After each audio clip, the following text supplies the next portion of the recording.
Hello friends, welcome back to my channel. This is Shahrukh. Dream deal trade to trade की एक और नई learning video में आप सभी का स्वागत है। हमने जो stock market course for beginners की जो सीरीज शुरू की है, उस सीरीज का एपिसोड नंबर 2 है। इस एपिसोड में हम बेसिकली ये सीखने वाले कि आखिर स्टॉक मार्केट होता क्या है, क्योंकि बहुत सारे ऐसे नए ट्रेडर रहते हैं जो एक दूसरे का देखकर, फ्रेंड्स का देखकर या फिर यूट्यूब पर किसी ट्रेडर का प्रॉफिट शो देखकर, सब देखकर स्टॉक मार्केट में आ जाते हैं, लेकिन उनको बेसिकली कुछ भी पता नहीं होता कि आखिर स्टॉक मार्केट होता क्या है, स्टॉक मार्केट में ट्रेडिंग कैसा होता है और एक्चुअली में स्टॉक मार्केट कैसा वर्क करता है। इसलिए हम इस वीडियो में सिंपली वही डिस्कस करने वाले हैं कि आखिर स्टॉक मार्केट होता क्या है।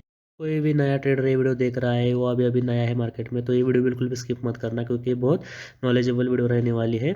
और अगर वीडियो पसंद आए तो इस वीडियो को लाइक, शेयर और इस चैनल को सब्सक्राइब करना भी ना भूलना। तो चलिए शुरू करते हैं। अगर हम स्टॉक मार्केट को समझने की कोशिश करें तो स्टॉक मार्केट एक ऐसी जगह है कि जहाँ पे हम स्टॉक एक्सचेंज के थ्रू शेयर्स का बाइंग और सेलिंग करते हैं। बल्कि यहाँ पे सिर्फ शेयर ही नहीं, बल्कि फ्यूचर ऑप्शन के कॉन्ट्रैक्ट्स, कमोडिटीज़, कमोडिटी में जैसे कि gold, silver, copper, natural gas, इन सब के हम यहाँ पे बाइंग और सेलिंग करते हैं। अगर हम इसे एकदम सिंपल लैंग्वेज में समझने की कोशिश करेंगे तो हमारे अभी गली मोहल्ले में या फिर अपने एरिया में एक किराना स्टोर रहता है। अगर हम उससे को किराना स्टोर को इमेजिन करेंगे तो किराना स्टोर में बहुत सारी कंपनियों के प्रोडक्ट्स रहते हैं, जैसे साबुन, बिस्किट्स, दाल, चीनी, आटा, डिफरेंट्स ऑफ वैरायटी के प्रोडक्ट्स किराना स्टोर में बेचने के लिए रहते हैं। तो हम क्या करते हैं कि बेसिकली हम वहाँ दुकान पे जाते हैं और जो हमें प्रोडक्ट्स की ज़रूरत है, उस ज़रूरत के, अपनी ज़रूरत के हिसाब से हम वहाँ से प्रोडक्ट्स खरीदते हैं। उस प्रोडक्ट्स की जो कीमत रहेगी वो हम वो कीमत उस दुकानदार को दे देते हैं, ठीक है। स्टॉक मार्केट भी सेम इसी तरह वर्क करता है। अगर यहाँ हम इस पूरे प्रोसेस को as a stock market imagine करें तो यहाँ पे जो किराना स्टोर है वो एज ए स्टॉक एक्सचेंज काम करेगा, ठीक है। यहाँ पे जो किराना स्टोर है वो एज ए स्टॉक एक्सचेंज काम करेगा। जैसे कि स्टॉक एक्सचेंज में मतलब यहाँ पे अपने इंडिया में नेशनल स्टॉक एक्सचेंज और बॉम्बे स्टॉक एक्सचेंज, इन्हीं दो एक्सचेंजेस के थ्रू यहाँ पे बाइंग और सेलिंग होती है। अगर हम यहाँ पे नेशनल स्टॉक एक्सचेंज को बात करें तो यहाँ पे हम नेशनल स्टॉक एक्सचेंज को एनएसई कहते हैं। और एनएसई में तकरीबन तकरीबन 1700 से भी ज़्यादा कंपनीज अभी इस समय लिस्टेड है। और हम यहाँ पे बॉम्बे स्टॉक एक्सचेंज की बात करें तो वो बीएसई कहलाता है, और इस बीएसई में हमें 5400 से भी ज़्यादा कंपनीज अभी इस समय लिस्टेड है। तो ये एक इंफॉर्मेटिव नॉलेज हो गया, लेकिन अब ये इतना ज़्यादा इंपॉर्टेंट नहीं रहने वाला हमारे लिए। तो चलो अब हमारे हमारे ओरिजिनल टॉपिक पर वापस आते हैं। तो जैसे कि हमने कहा कि किराना स्टोर को हमें as a stock exchange imagine करना है कि किराना स्टोर एक एक्सचेंज की तरह है। और किराना स्टोर में जो डिफरेंट डिफरेंट प्रोडक्ट्स रखे हुए कंपनीज के, वो कंपनी के शेयर्स हैं। समझ में आ गई बात। जो किराना स्टोर में अलग अलग प्रोडक्ट्स रखे हुए हैं, वो उनको हमें क्या इमेजिन करना है, जो प्रोडक्ट्स है वो एज ए शेयर हमें इमेजिन करना है। तो जैसे कि कंपनियों ने अपने प्रोडक्ट्स किराना स्टोर में बेचने के लिए रखे, ठीक है। कंपनियों ने अपने प्रोडक्ट्स किराना स्टोर में बेचने के लिए रखे। ठीक उसी तरह कंपनियों ने अपने शेयर्स स्टॉक एक्सचेंज में बेचने के लिए रखे, ठीक है। कंपनी ने क्या किया, अपने शेयर स्टॉक एक्सचेंज में बेचने के लिए रखे, ताकि वहाँ पे जाके हम वो शेयर्स खरीद सके, बेच सके। सिंपल भाषा में कहे तो हम उसकी ट्रेडिंग कर सके। तो यहाँ पे और एक क्वेश्चन ऐसा आ जाता है कि बाइंग और सेलिंग कैसे करें, किसके थ्रू करें। तो यहाँ पे जो क्या होता है, यहाँ पे हमें अभी और एक क्या इमेजिन करना है। हम किराना स्टोर तो जाते हैं प्रोडक्ट्स खरीदने के लिए, लेकिन वो हमें देता कौन है? जो दुकान का ओनर रहता है वो देता है, बराबर। तो जो दुकान मालिक जो है, तो उसे हमें एज अ ब्रोकर्स इमेजिन करना है। जो अभी मार्केट में डिफरेंट डिफरेंट ब्रोकर्स है, जैसे कि जीरोधा, मोतीलाल ओसवाल, फायर्स, एचडीएफसी सिक्योरिटी, ऐसे बहुत सारे डिस्काउंट ब्रोकर अभी मार्केट में है। तो हमें क्या करना है, वो जो सारे ब्रोकर्स है ना, उन्हें हमें किससे इमेजिन करना है? किराना का जो मालिक है ना, किराना किराना मालिक, उससे हमें उसे इमेजिन करना है कि किराना मालिक जो है वो हमें ब्रोकर है। हम क्या करेंगे, दुकान में जाएंगे, दो किराना दुकान मालिक को बोलेंगे हमें ये प्रोडक्ट दो, वो प्रोडक्ट दो, तो दुकान वाला हमें देगा, हमसे पैसा लेगा, ठीक है। तो सेम उसी तरह ये ब्रोकर्स भी काम करते हैं। हम के ब्रोकर्स के पास जाते हैं, ब्रोकर को बोलते हैं हमें इस कंपनी का शेयर दो, उस कंपनी का शेयर दो, कितनी क्वांटिटी में चाहिए वो हम उसे बोलते हैं, और हम ब्रोकर को पैसा देते हैं। तो ब्रोकर क्या करता है, सारे ट्रांजेक्शन यानी सीबीएसई के थ्रू करके हमें हमारी क्वांटिटी देता है, या अगर हमने सेल किए होंगे तो वो पर्टिकुलर सेल भी कर देता है। और ये सब वो फ्री में नहीं करता, क्योंकि उसे भी तो पैसा कमाना रहता है। इसलिए वो क्या करता है, इन सब ट्रांजेक्शन पे वो उसके चार्जेस ले लेता है। आई होप आपको यहाँ तक समझ में आ गया होगा। अगर नहीं समझ में आया तो इस वीडियो को कंटिन्यू थोड़ा रिपीट कर कर देखना तो एकदम इजीली समझ में आ जाएगा।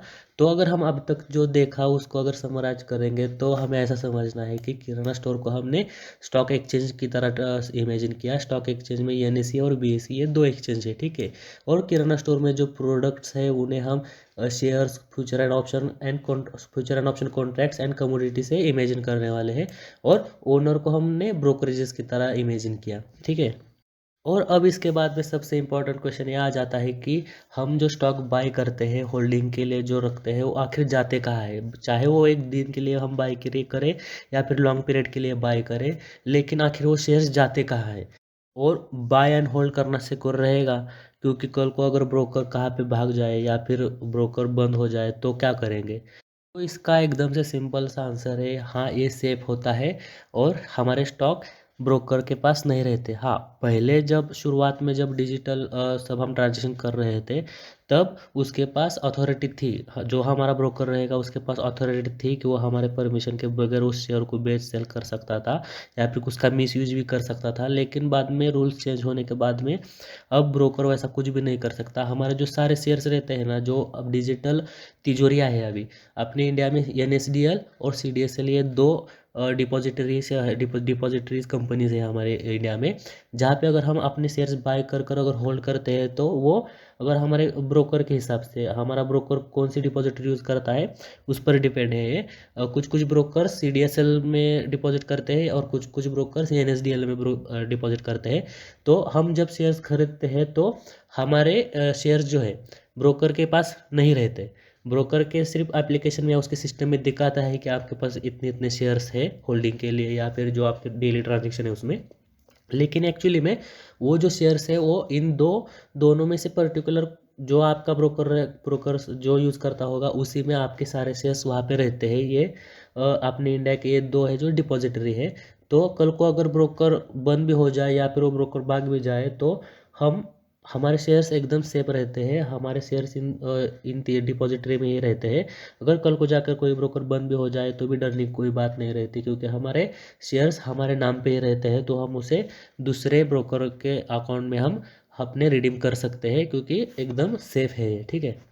तो अब इसके बाद में हमारे होशियार दिमाग में ये भी क्वेश्चन आता है कि आखिर कंपनी स्टॉक मार्केट में आती क्यों है, स्टॉक मार्केट में इनलिस्ट होती क्यों है।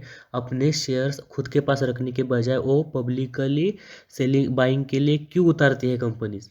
तो इसके पीछे का भी एकदम सिंपल सा रीज़न है, क्योंकि कोई भी कंपनी रहेगी, कोई भी बिजनेस मॉडल रहेगा तो उसको ग्रो करने के लिए क्या चाहिए, पैसा चाहिए। और इसके लिए उन्हें क्या करना पड़ेगा, एक तो बैंक की तरफ से लोन लेना पड़ेगा या फिर जो बहुत बड़े इन्वेस्टर रहते हैं उन्हें अप्रोच करना पड़ेगा कि आप हमें फंडिंग कीजिए, या फिर खुद को स्टॉक मार्केट में इनलिस्ट कर कर अपने कुछ शेयर पब्लिकली ट्रेडिंग के लिए एक्सचेंज में उतारती है। उससे क्या होता है कि जो छोटे छोटे इन्वेस्टर रहते हैं या बड़े भी इन्वेस्टर जो रहते हैं वो उनको पता रहता है कि हाँ ये कंपनी अच्छी है क्या या बुरी है, तो वो क्या करते हैं इस कंपनी में इन्वेस्ट करते हैं, ठीक है। शेयर्स खरीद के रखते हैं तो उससे क्या होता है, कंपनी का शेयर भाव बढ़ता है, ठीक है। जो कंपनी की लिस्टेड प्राइस होगी उससे ऊपर नीचे होकर शेयर भाव बढ़ जाता है। तो बढ़ने पे क्या हुआ, कंपनी का फंड भी बढ़ा, कंपनी को फंड भी रेज हुआ, और प्लस कंपनी को दिखाने के लिए भी हो गया कि देखो हमारे पास इतने सारे इन्वेस्टर हमारी कंपनी में इन्वेस्ट कर रहे हैं। तो नए जो इन्वेस्टर है उनको भी लुभाती है कंपनी की, हमें ऑलरेडी हमारे पास इतने सारे कस्टमर्स हैं, इतने सारे हमारे इन्वेस्टर हैं, उन सभी को हमारा बिजनेस मॉडल पसंद आया है, हम फ्यूचर में भी हमें ग्रोथ दिखा सकते हैं, इसलिए उन्होंने हमारे कंपनी में इन्वेस्ट किया है, तो आप भी कीजिए। तो ऐसे क्या होता है, ट्रेडिंग होकर भाव ऊपर नीचे होते होते कंपनी का शेयर भाव बढ़ जाता है। तो कुछ कंपनियां क्या करती है, जैसा उन्हें फंड की ज़रूरत होगी तो जो उनके पास खुद के जो स्टॉक रहते हैं, कुछ उनके जो खुद के शेयर्स रहते हैं वो बेचकर उन्हें कैश कर लेते हैं और अपने कंपनी को ग्रो करने के लिए उसे यूज़ करते हैं। और जो इन्वेस्टर ने खुद इन्वेस्ट भी किया हुआ है तो उन पैसों से भी वो सही जगह लगाकर खुद कंपनी का जो उनका बिजनेस मॉडल जैसा रहेगा तो कंपनी के ग्रो करने में वो पैसा, ऐसा सभी पैसा वो यूज़ करते हैं, जिससे कि कंपनी की धीरे धीरे ग्रोथ हो। और जो कंपनियां स्टॉक मार्केट में अच्छे से काम करती है, स्टॉक मार्केट में नहीं एक्चुअली उनके बिजनेस मॉडल में जो जो कंपनियां अच्छे से काम कर रही है तो उसी में जो इन्वेस्टर है वह वहीं पे अट्रैक्ट होता है और वो फ्यूचर ग्रोथ के लिए इन्वेस्ट करता है उस कंपनी में और उस कंपनी के शेयर भाव भी अच्छे से बढ़ जाते हैं। तो ऐसे कंपनी की वैल्यू भी बढ़ती है, नए इन्वेस्टर भी आते हैं, तो ऐसे उन्हें अच्छा खासा फंड रेज हो जाता है और कंपनी धीरे धीरे बड़ी भी हो जाती है, उनका मार्केट कैप भी बढ़ता बढ़ता रहता है और इन्वेस्टर क्या भी पैसा डबल हो जाता है आने वाले 5-10 साल के। जो कोई भी इन्वेस्टर रहेगा तो इसी हिसाब से इन्वेस्ट करता है कि आने वाले 5-10 साल में तो मेरा पैसा डबल हो जाए, इसलिए वो क्या करता है, कंपनी अच्छी कंपनी देख कर ही इन्वेस्ट करता है। और ऐसे बहुत सारी कंपनियां भी अभी BSE NSE में लिस्टेड है जो एकदम कर्जो बाजार है, एकदम उनका सेलिंग रुका हुआ है। कुछ कुछ कंपनियां ऐसी भी है जो डीलिस्ट होने वाली है। तो ये अब हमारा काम रहता है कि हम उस कंपनी का पूरा हिस्ट्री देख के, फ्यूचर ग्रोथ देख के, उनका प्लान क्या है, कंपनी कैसे काम कर रही है, तो ये हमारा काम रहता है कि कौन सी कंपनी में इन्वेस्ट करना है, कौन से नहीं। और अगर हम बात करेंगे तो पहले भी क्या होता था कि पहले हमें क्या करना पड़ता था कि खुद यहाँ से जाकर जो एक्सचेंजेस है वहीं पे हमें फिजिकली जाना पड़ता था शेयर्स बाय और सेल करने के लिए। और या फिर फिजिकली ही हमें ब्रोकर हाउस में भी, हमें ब्रोकरेजेस के पास भी खुद ही जाना पड़ता था उनके ऑफिस में कि हमारा ऐसा ये शेयर बेच दो, ये सेल कर दो। लेकिन अभी चीज़ें एकदम इजी हो चुकी है। अब ऑल इंडिया में या फिर ऑल वर्ल्ड में आप कहीं से भी बैठकर कहीं से भी आप कोई भी स्टॉक बेच या खरीद सकते हो। इतना अभी डिजिटलाइजेशन की वजह से एकदम इजी हो चुका है। आप कहीं पे भी बैठ के कोई भी स्टॉक बाय या सेल कर सकते हो। और अपने मोबाइल में जैसे कि ज़ीरोधा, फायर, एचडीएफसी सिक्योरिटी, ऐसे बहुत सारे ब्रोकरेजेस है। जो प्लेटफॉर्म आपको पसंद आए उस प्लेटफॉर्म का आप उस डीमैट अकाउंट का आप नया डीमैट अकाउंट ओपन कर सकते हो और वहीं से आप उन शेयर्स को बाय और सेल कर सकते हो। तो बस यही है स्टॉक मार्केट। तो आई होप आपको समझ में आ गया होगा। अगर किसी को कोई डाउट है तो कमेंट सेक्शन में कमेंट करके मुझे बताओ, मैं डेफिनेटली रिप्लाई करूँगा। आई होप आज की लर्निंग वीडियो आप सबको पसंद आ गई होगी। अगर इस वीडियो में कुछ भी अच्छा लगा तो इस वीडियो को लाइक, शेयर और इस चैनल को सब्सक्राइब करना ना भूलें फ्रेंड्स। जल्द ही मिलते हैं नेक्स्ट वीडियो में, तब तक के लिए जय हिंद और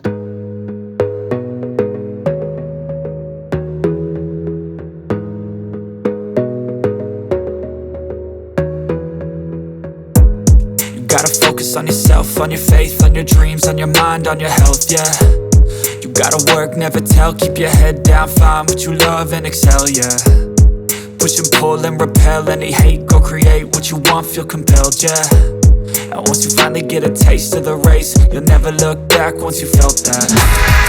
Don't let somebody